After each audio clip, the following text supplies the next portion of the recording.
So basically, we are going for the design of the silent pole machine. So when we are going for the design of this silent pole machine, so we have to consider various factors in the design of the machine. So obviously, there is a diameter involved with this. So the first thing is that depending upon, in the very beginning I told you, there are two types of synchronous machines. One synchronous machine is Sir, called we as can't see hydro this. alternate. Little bit blur is there. I'm telling, Yes, sir. I'm explaining you little bit. So because some problems. Okay, I'll try to color it. Okay, so okay, actual. Now little bit you are able to see. Huh? Yeah. Now you are able to see, Yes, no? sir. So basically, what is there is that in the very beginning I have told you there are two types of synchronous machine. One particular type of synchronous machine is the hydro alternator that has a large diameter and small length of poles and has a less peripheral velocity, and it is required in power stations where not much power is required. Another type of arrangement for synchronous machine is the turbo alternator, where the diameter is less, length of pole is more, and the axial length is more, and the speed produced by it is more. So based upon the diameter and the type of poles, you decide what type of arrangement you want. See, there is diameter. One consideration is type of pole. Another consideration here is peripheral speed. Now, this can be a rectangular cross section pole, or it can be a round cross section of the poles. And here also you are seeing peripheral speed, for example, 50 meter per second. Another machine that will be having around 80 meter per second. Another is 180 meter per second. So I already told you the silent pole type is based upon the hydro alternator, less speed. Okay, you can see 50 meter per second and bolted poles. Now, if it is slightly in the intermediate level, 80 meter per second, the moderate level, so it is again silent pole, but it has got no tail heads. And now when it's in a speed excess of 180 meter per second, so obviously it has to be the turbo alternator. So dependence upon of this diameter depends upon the various factors. So diameter, how do we define and how do we design? It depends upon the various factors. So here you can see it depends upon various factors. So the number one factor which is governing is, see here, the pole you have. Yes, here you have here you have this rectangular pole. You can see the rectangular pole is there in figure 6.8. I'm showing you. This pole is rectangular. This is a round pole. So this cross section of the pole is around. Here length, breadth. Here it is cylindrical. You can see it is cylindrical. So L by tau he is using. Usually we were using L by Z, where pole pitch, circumference of pole arc, pole length by pole arc. So this pole arc would be pi d by p. Pi into diameter. Diameter would be 2 pi r. Sorry, pi d. Pi d would be 2 pi r. That is your circumference. Pi d by p. So L by Z ratio here would be, you can write L by Z instead of L by tau to maintain uniformity, or else if you are very comfortable, you can write this L by tau also. This is nothing but the same thing in the induction machine which we used to study, is around zero point 0.6 to zero point 0.7. So now this was about the diameter. Now let's come to the peripheral speed. So here you can see the peripheral speed. Wait. So the machine should be designed to withstand centrifugal forces, because inside the machine also, when it is rotating, there is forces coming in. So these forces are attacking the machine, and the mechanical strength of the machine is getting tested. So these centrifugal forces machine should be able to withstand. Otherwise, if it's not able to withstand, if it is not the steel and the iron pieces, it get breaks into bits and pieces. Okay. produced at a runaway speed. Peripheral speed for salient pole, that is hydro alternator machines, varies from 50 to 80 meter per second based on the pole attachments. So pole attachments are different type of poles. How do you attach the poles? With bolts you will attach, with dovetail you will attach. So if you have a bolted pole, like with bolts you have attached the pole. Here you see, here you attach the pole here na. So if you have bolted pole, it should not be beyond this thing. Dovetail T heads, it should be between 80 meters per second. Sir, what is doubted, sir? This is also a T section, welded section, dovetail na. 1 second, 1 second. I'll just be opening 1 second.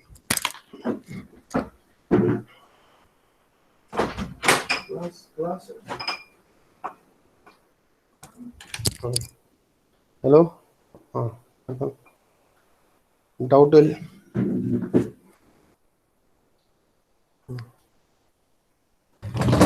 Yeah. So dovetail arrangement is who asked? Yeah. Are you able to hear? Hello. Yes. Hmm. Yes, sir. So dovetail arrangement. Yes, sir. Yeah. Yes. So dovetail arrangement is basically already, like for example, one is the bolted arrangement wherein we bolt. Another is we use T sections, like we weld using T sections. This particular format is called as dovetail arrangement. And another thing is that the peripheral speed for turbo alternator varies from 150 to means it varies above 80 meter per second to 150. It is for the turbo alternator. So if you want how this thing is that, so you can design also a flowchart can be designed. So this flowchart, if you want the main dimensions of the machine, so you can go for a flowchart arrangement. So this is a flowchart arrangement I'll be explaining you. So how do you go for this flowchart arrangement? Okay.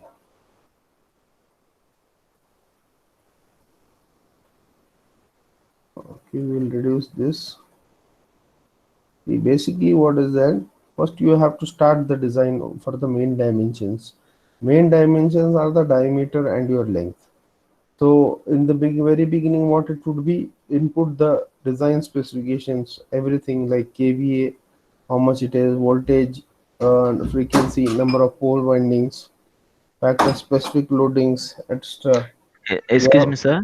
yeah, Sir, yeah. control L press, sir, is go to the full screen, sir. Control. You're not L. No, sir, control. not visible. Control L. Yes, sir. Control L means you will get full screen. Huh? Large screen. Okay, okay, okay, okay, okay. Okay, wait. Now you are able to see. Huh? Yes, sir. Now it's good, now.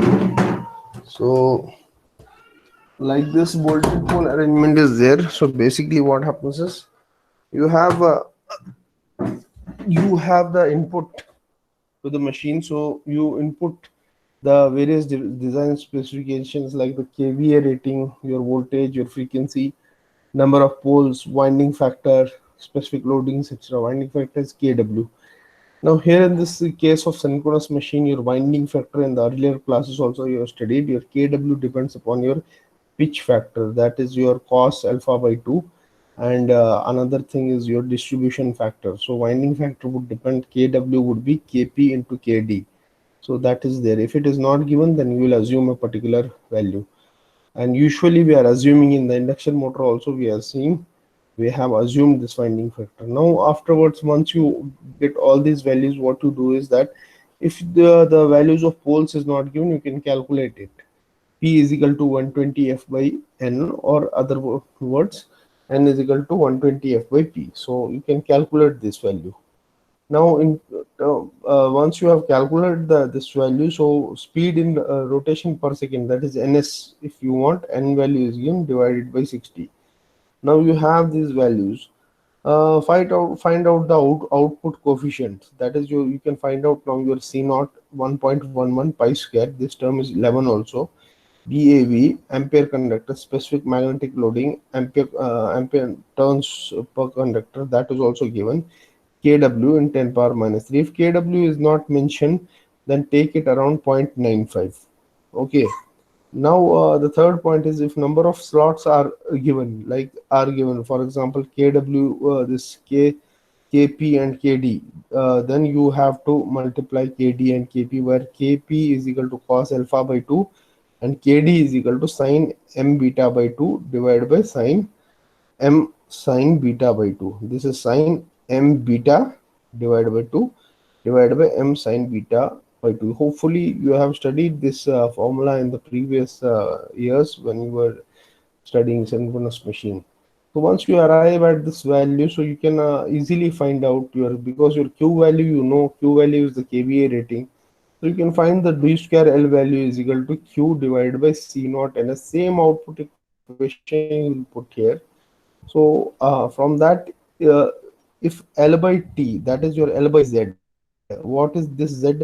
Pi D by P. So if this is given, okay, if this is given, yes, then calculate Z, or sorry, T, pi D by P, and L by T, how much it is, substitute the known values and write D in terms of L, or vice versa. From here you can calculate. Okay, check whether the limit to the peripheral velocity is given. If yes, use it and assume suitable value and determine d from the equation Vn is equal to pi dn. And again substitute in d square ln, separate dln. So this is like this in the examination they are not going to ask you this flow chart, but this is the exact way how do we solve in a problem, like how do we see steps, like. But in examination as such, in VTO examination problems, whichever papers I'm having past 5-10 years, I did not find they are asking any algorithm. But this is just to give you a overview how do you go with the flow chart. So afterwards, let's go to this uh, again. Let's move back. So we were here. So yes, now in figure 6.10. So length of air gap. Now the important thing is that how do we calculate the length of air gap? So the length of air gap depends upon the performance of machine, is basically influenced by the length of air gap, because this is the air gap wherein the flux is getting established, and if it is little lesser, your flux would be more. So a machine with a longer length of air gap means larger value of reluctance to the flux produced by armature, mmf. So this reduces the synchronous reactance and increases the short circuit ratio. Now short circuit ratio, have you heard of short circuit ratio, SCR? Hmm? Yes, sir. So short, what is short circuit ratio? Tell, anyone can tell? Hmm? What is short circuit ratio? SCR is basically the field current when we are keeping constant and we are seeing the open circuit voltage and the short circuit current. Then that rating is called the short circuit ratio. So this you must have studied. Now the important thing which we have to see here is that after this, so machine with larger air gap, smaller reactance and higher SCR will be characterized as having. So if a machine is having a larger air gap, here you see. So a little bit problem with my phone today, so I was not able to, like, I tried, and then I will try again in the PDF when I'm submitting. I'll submit it in a better way. So a machine with larger air gap, here you can see larger air gap, smaller reactance and higher SCR will be characterized as following. So it will have an higher stability limit. See, your power is equal to E V X sine delta. So if it has a smaller air gap, because air gap is inversely, oh, sorry, smaller reactance. So reactance is inversely proportional to your power. So what it will have? It will have a higher stability limit for the power, and if it has a larger air gap and a higher SCR, so higher stability limit, it will be having higher synchronizing power, easy tolerance for load variations, good voltage regulations, better cooling, lower tooth pulsation losses. Tooth pulsation losses happens in the stator and the rotor tooths, lower noise level, and lesser unbalanced magnetic pull. Similar to the induction motor, also we have also encountered when previously we have studied induction motor, the same factors we have seen. So again, the length of air gap is related to your pole pitch, that is tau. Here I am using usually we were replacing it tau with z in case of induction machine. Here also, if you want tau, okay, keep it. If you want z, you keep it. But what is tau? It is the pole pitch. So pole pitch would tau would be pi d by p. So the circumference per unit pole. So this a table is given design value of basically your for various synchronizing machines, your current per pole pitch for various synchronous machines. Sorry, your this what you call synchronous machine are generally designed with larger air gap length compared to that of induction machine. So this is the design values of your uh, the pole length by pole pitch. That means your L by Z ratio. So type of synchronous machine you are seeing is that silent pole machine with open slots. So your L by Z ratio happens to be 0.01 to 0.015. Turbo generators, now it increases 0.02 to 0.025. Synchronous motor 0.02. Can you tell me this synchronous motor is also called as a capacitor, and it also used to balance the reactive power. Why is it so? Anyone? Diploma students? Fakresh? What, sir? Huh? Sir, Synchronous motor is also called as a condenser. Why is it called condenser? Why synchronous motor? See, in a transmission line, everything is inductive. Okay, power transmission line. If you are connecting the load, also that is also in lagging in nature, inductive in nature. So synchronous motor we are connecting as a power correction device. So it is also acting as a capacitor. Why? sir, it has Why windings, a sir. synchronous motor? What It have, windings it has? Huh? What type of windings it has? So you, this is your assignment. Tomorrow I'll ask. This is a vocal assignment. Anyone I will ask. Why sir, synchronous motor is also called a synchronous capacitor? Okay. Yeah, tell me. sir, inductors has stored the some Hmm. energy, sir. Tell. Hmm. That's why, sir, it's Inductor stores some energy. Then it supports the flow of hmm. sudden change in current. That is inductor. That opposes the flow of sudden change, abrupt change in current. Then capacitor, abrupt change in voltage. That I am not asking. I'm asking why synchronous motor is called as a synchronous condenser. Okay, leave that. Tomorrow you study. See in the internet, you will get the answer also. So the flux density of pole phase profile.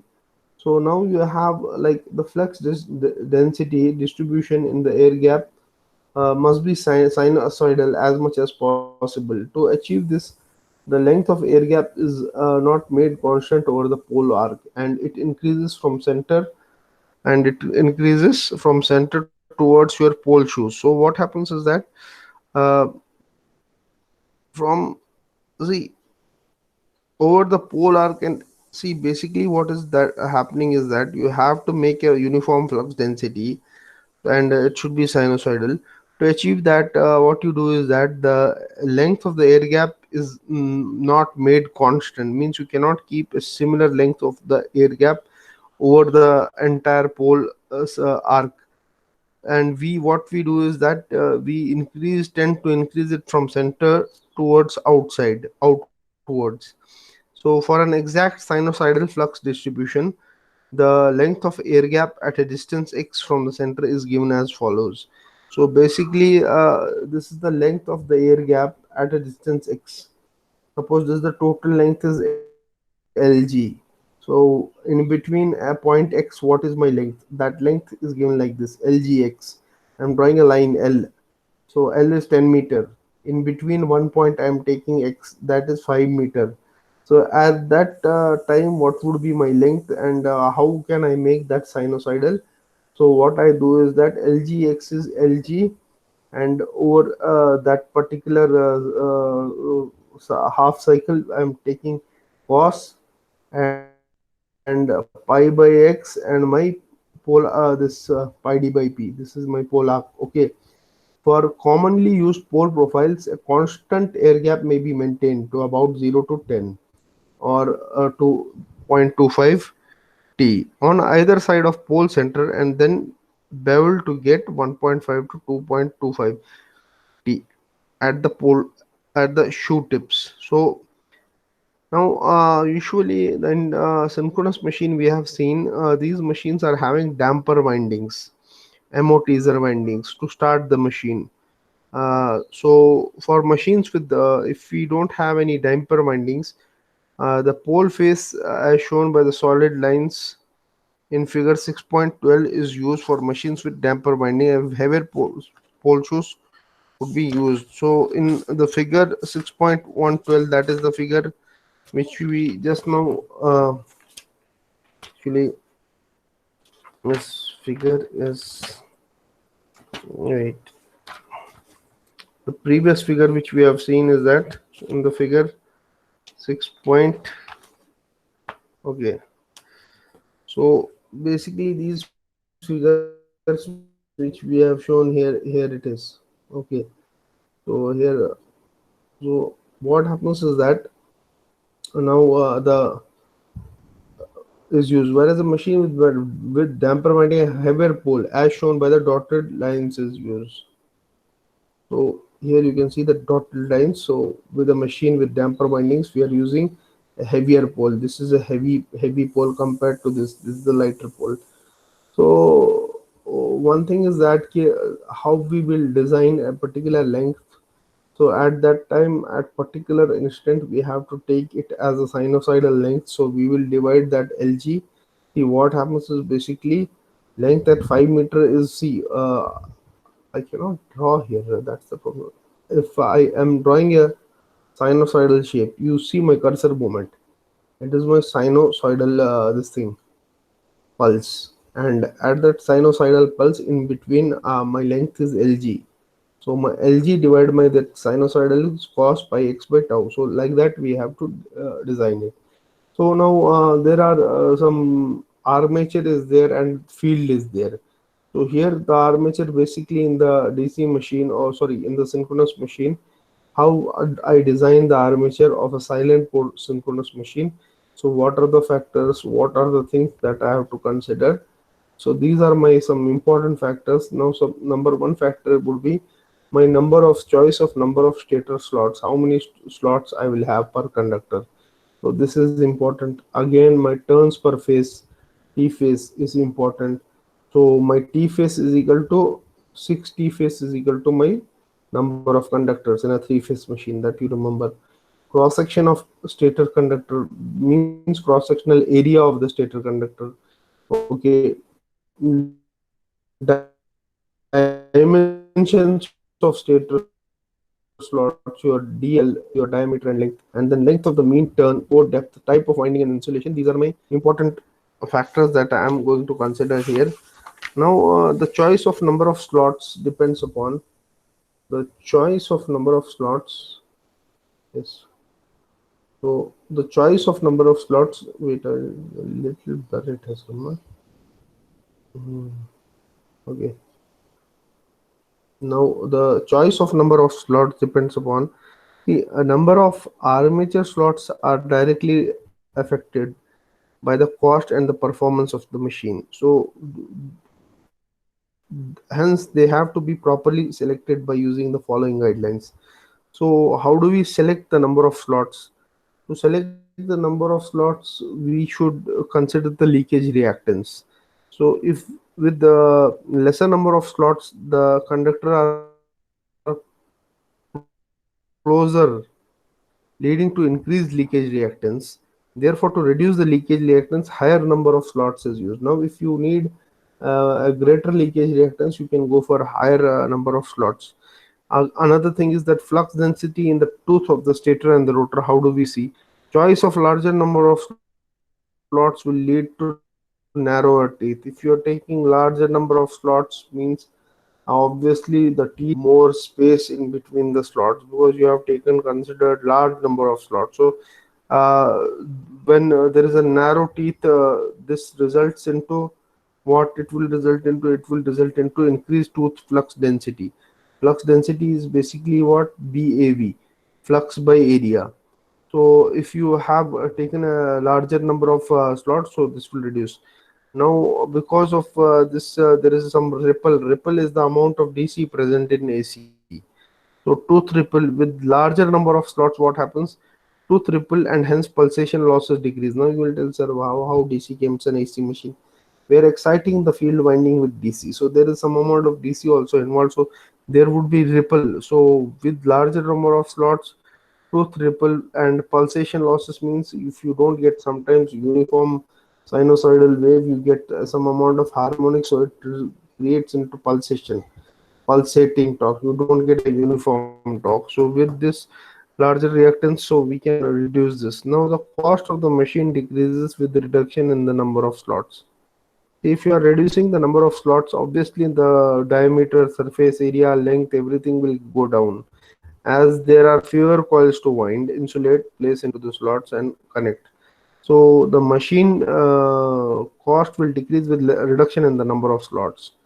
Now hotspot temperature, again it will decrease. Choosing lesser number of slots will lead to crowding or consequently developing high internal temperature. So what happens is that if you are choosing a lesser number of slots, it will lead to what? See, it will lead to crowding of conductors. See, if you have lesser slots, it will lead to crowding. And what about your balanced winding? The number of slots should be selected such that a balanced winding is obtained. The use of unbalanced winding will lead to the generation of space harmonics and consequent overheating. So these are the values. In the next thing is, these are the particular values which we are seeing is that slots per pole per phase for silent pole, the value is between 3 to 4. For non-silent pole, it is 7 to 9. So this is the guidelines for the choice of the number of slots. So slot pitch is for low voltage machine is less than equal to 3.5 centimeter. Now medium voltage machine is up to 6 kV, and high voltage machine is up to 15 kV. This is less than equal to 7.5.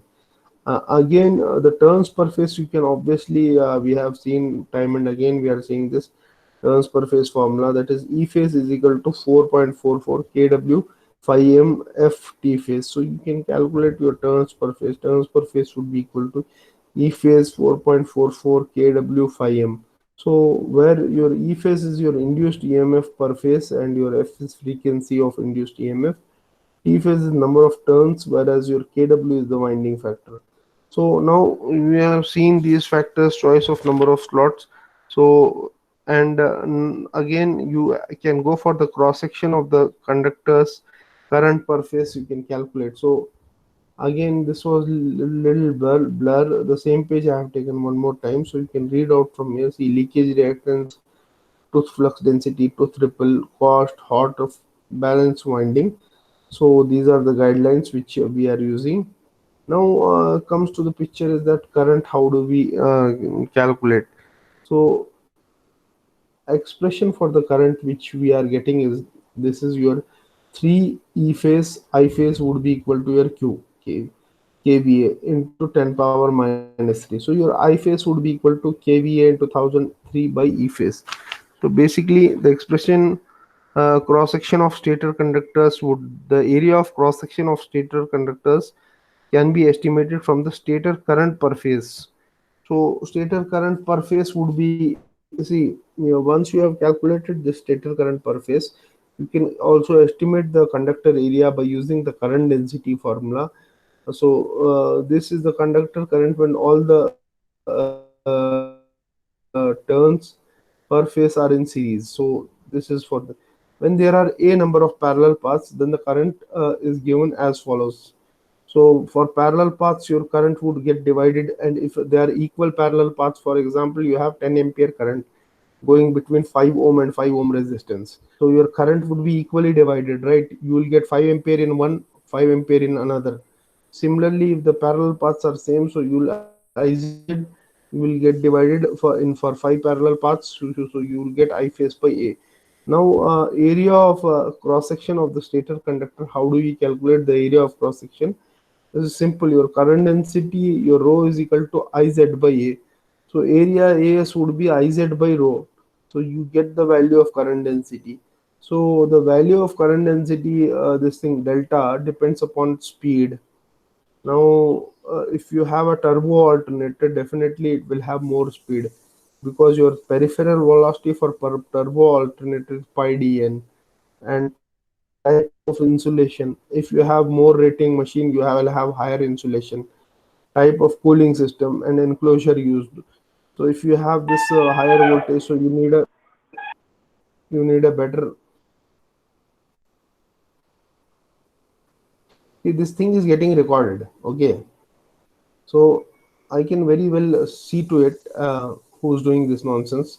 There is some problem today with the our thing, so you bear with me. The value of current density, this depends upon the speed, type of insulation, type of cooling, and the value of delta for normally cooled machine ranges from between 0 to from 7 to 5 ampere per millimeter square.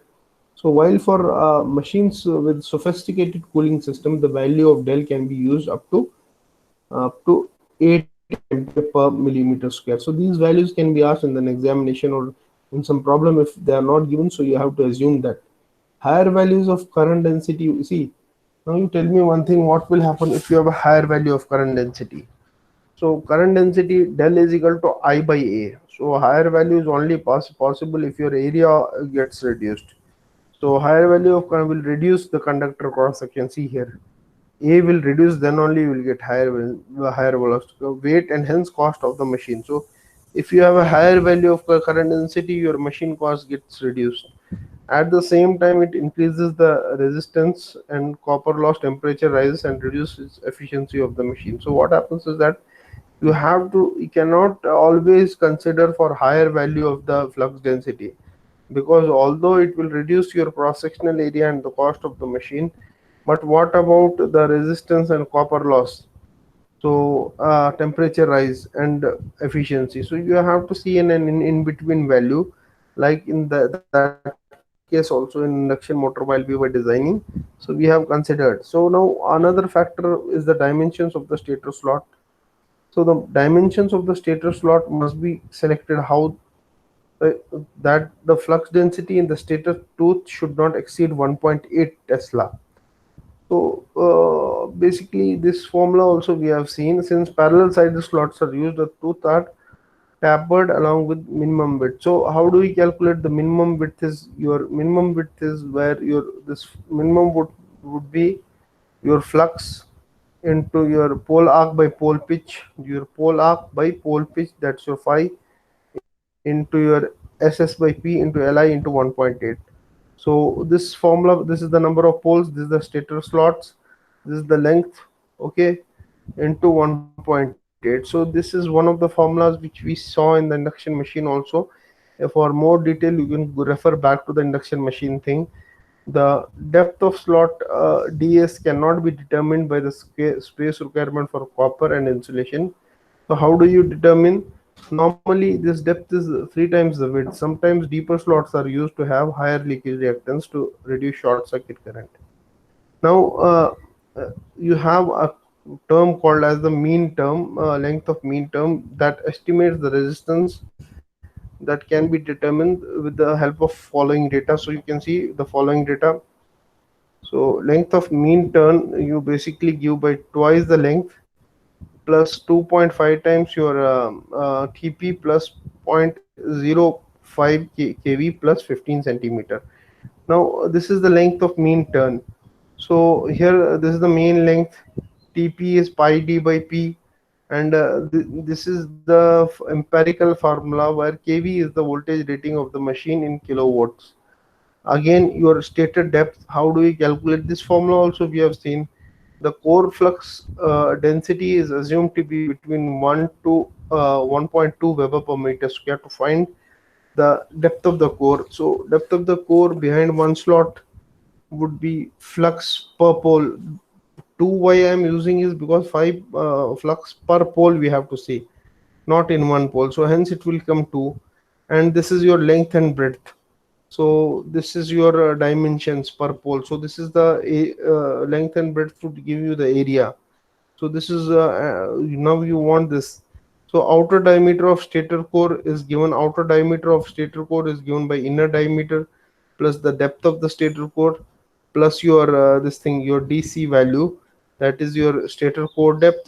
This is the slot depth. And again this is taken twice because this is on the both sides, one side and on the other side. So type of winding and insulation. So depending upon the type of machine which you are using, whether you are using an hydro alternator, whether you are using a turbo alternator, so on that basis your machine you will be using. So particularly machines with larger flux per pole, what if you have larger flux pole, it will have smaller number of turns per phase. So if it has a smaller number of turns per phase, so we will employ in that case a double layer winding. As far as the machines with lower flux per pole and will be having higher voltage rating, then in turn it produces larger number of turns per phase with multi-turn coil. In such case, either we can go for a double layer lap winding or a single layer concentric winding can be used. Now basically in a single layer winding or a double layer winding, so the number of turns, like for example one turn in case of a double layer winding, you have to take only two turns will become your one conductor, because that's the name double layer. In single layer it is as such. So you must be studied in your cadam class also, Akresh, and in your diploma also. So now tell me, the number of turns will be increase or decrease in double layer winding? Hmm? What Increase. will increase? Na, it will not decrease. And what about single layer winding? It is same as the number of turns. Shivram. Decrease, sir. Yeah, very good. Now you are studying in Kadam, huh? Yes, sir. For double. Okay, okay. For double layer winding, basically what is that? We are using open slots are used, and for single layer concentric winding, semi-closed slots are used. So basically the slots which we are using for the AC machinery are always your open slots or semi-closed slots. But the reason is that DC has your plus and minus. So there is no concept of path and go and return path or a concept of neutral where we can proceed. So you have just one path and it is a closed path. In an AC, we can take phase neutral, we can connect in between, we can keep a floating neutral, we can connect in between, we can keep a floating neutral. So hence it is an open winding in case of AC. But in DC you have a closed path always. You cannot keep a floating negative. Okay, you cannot keep negative as common, but there you can keep neutral as common in AC. Okay, you can connect as many wires with the face and one neutral common you can keep. So you can keep it as an open. You are understanding my point? So design of silent pole. Sometimes if you go in interview, they may ask you, okay, why in this AC we keep open winding? Why not in DC? So this is the answer to that.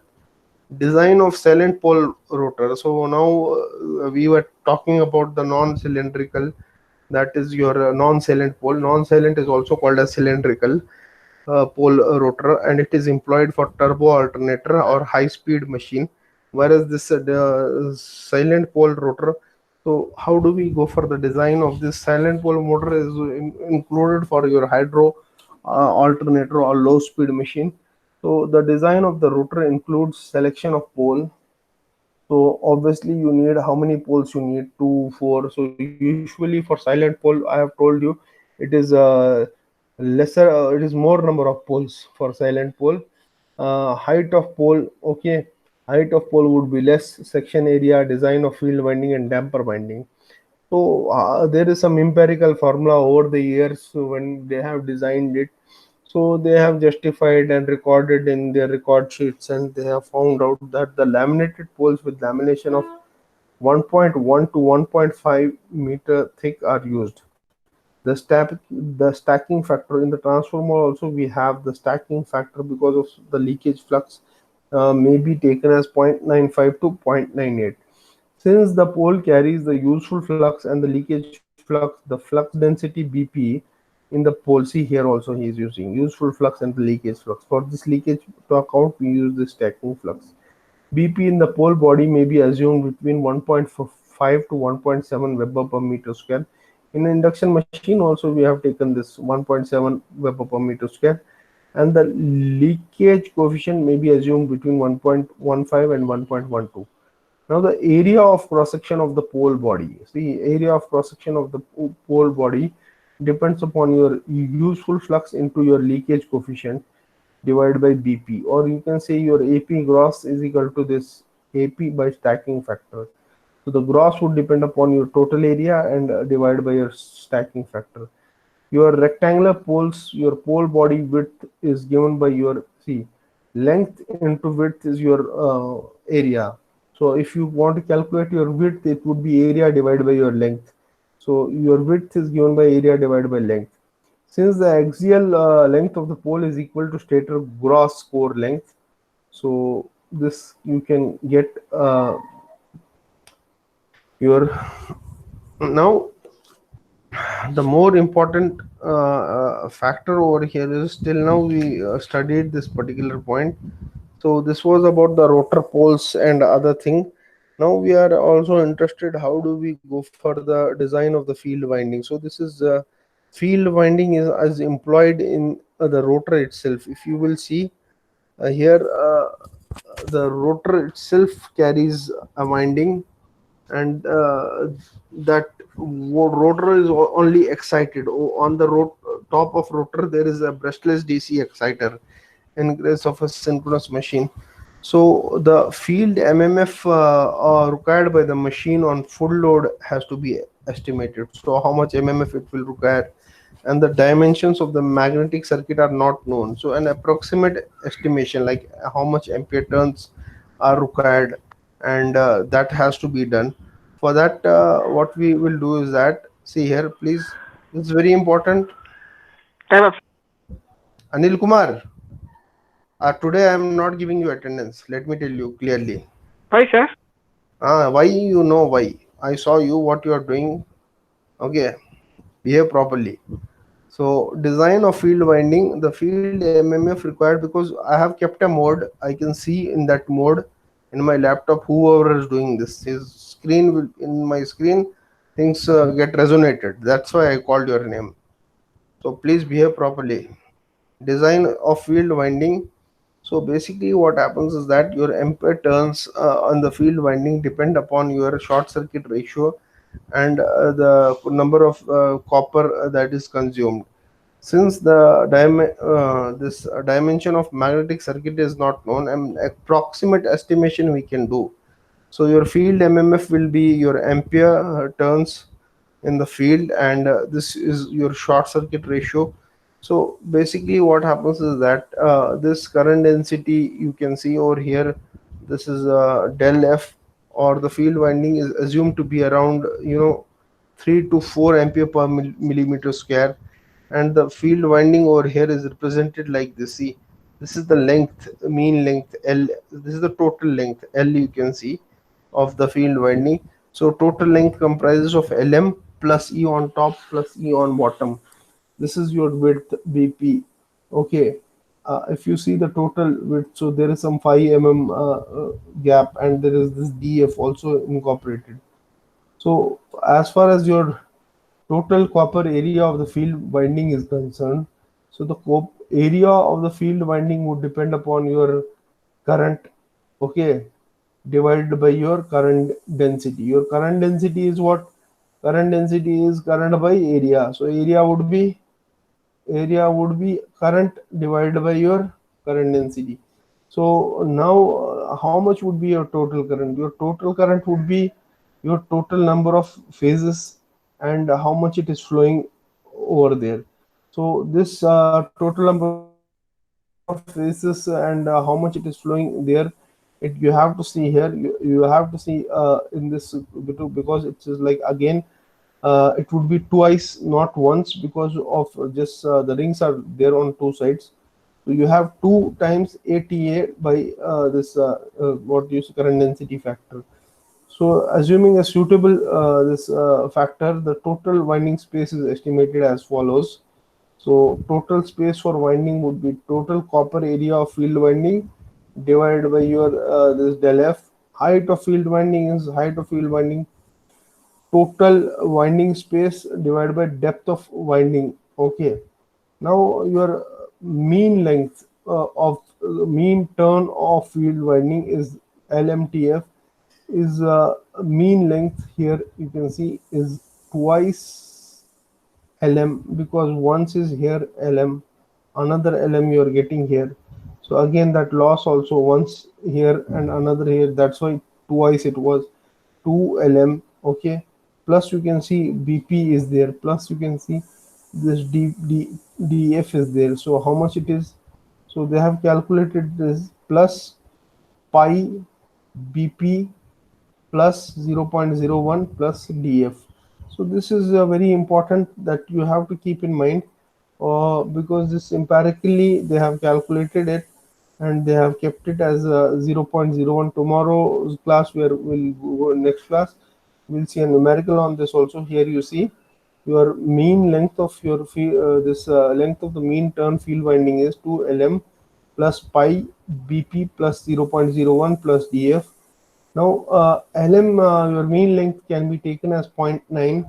Your length 0.9 L, your BP is the width of the winding, and DF is the depth of the winding. So, standard excited voltage is around 110 to 220 volts, or usually it is 200 to 400 also. But you can take anywhere. For larger machines, he has written also it is around 250. Smaller machines 100 to 220, with 15 to 20% drop of machine between the exciter and the field winding. The voltage across the field coil, basically because of the drop, so the voltage across the 15% drop means 15% or 20% means 100 minus 15 would be 85, 100 minus 20 would be 80. So that drop you can account zero point 0.8 to 0.85. V is the external voltage, that is your 110 or 120 or 250 divided by the number of poles. So by this you can get voltage across the field coil. If you want the voltage across the field coil, that would be your this 250 into your drop divided by this pole. So where VE is the exciter voltage, and resistance of the field coil RF is equal to rho L by A. So basically L here is this is L length is here you see a length would be this, and because it's a circular cross section, so like that only you have to take. So this length would be the number of turns, how much number of turns, in that number of turns what is your length. So that is total length would be LMTF into TF divided by AF. So this is R, basically this is the total length divided by AF, and your current in each field coil IF would be equal to your resistance in the field coil. So this is Ohm's law, VF by RF. So this is the step-by-step procedure of design of field winding, and I will end at this step-by-step procedure. So this is now any class is there? Huh? Yes, sir. Whose class? Sir, today lab and I have presentation tech talk, sir. Yes, sir. No. Today I have present. Okay, so we will end here because we cannot consume time. Okay, so it will take another half an hour. So tomorrow we will start. So we have to. Are you sure some class is there? Viramani, Yes, sir. Today I have presentation, sir. you You have to have. prepare now. You can leave. Anybody else? Class is there? Huh? Yes, Presentation, sir. sir. Okay. Presentation and lab also have, sir, today. Lab, how they will do? Everyone has, sir. Lab how they do? Lab how they are? Python lab science system. Okay, on system. Okay, okay. Now,